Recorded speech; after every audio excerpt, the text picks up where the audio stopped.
કેશોદ પાલિકાનું વર્ષ 2024-25નું 78.56 કરોડનું વિકાસલક્ષી બજેટ સર્વાનુમતે મંજૂર થયું છે।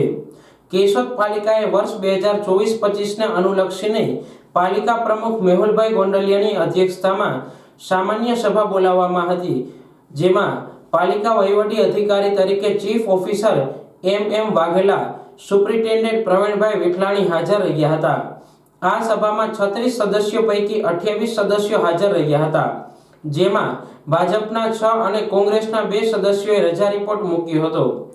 આ સભામાં શહેરના જુદા જુદા વિસ્તારોના વિકાસલક્ષી કામો માટે વર્ષ 2024-25 માટે અંદાજિત આવક 78.80 કરોડ જ્યારે ખર્ચ રૂપિયા 78.56 કરોડ ગણી 24 લાખની પુરાંતવાળું બજેટ મંજૂર કરવામાં આવ્યું હતું, જ્યારે પાલિકાની જુદી જુદી શાખાઓના રજૂ કરાયેલા રિપોર્ટ વંચાણે લઈ મંજૂર કરવા, જુદી જુદી કાર્યરત સમિતિની મળેલી બેઠકની કાર્યવાહી મંજૂર કરવી જેવી કાર્યવાહીને બહાલી આપવામાં આવી હતી।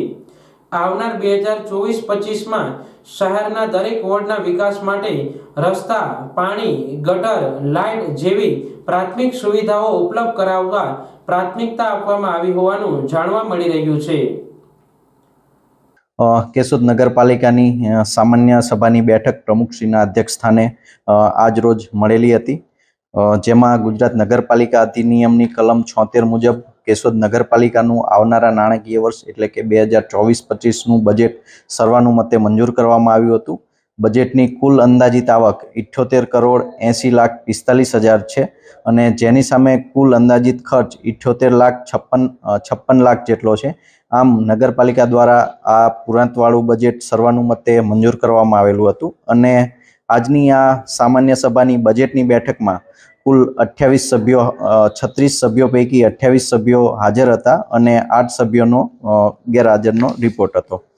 અને આ સિવાય આ બેઠકમાં કાર્યસૂચિ મુજબના જે 6 મુદ્દાઓ છે તેઓ બહુમતી અને સર્વાનુમતે મોટાભાગના મુદ્દાઓ પસાર કરવામાં આવેલા છે અને આ રીતે કેશોદ નગરપાલિકાની આ બજેટ બેઠક શાંતિપૂર્વક પૂરી થયેલી છે।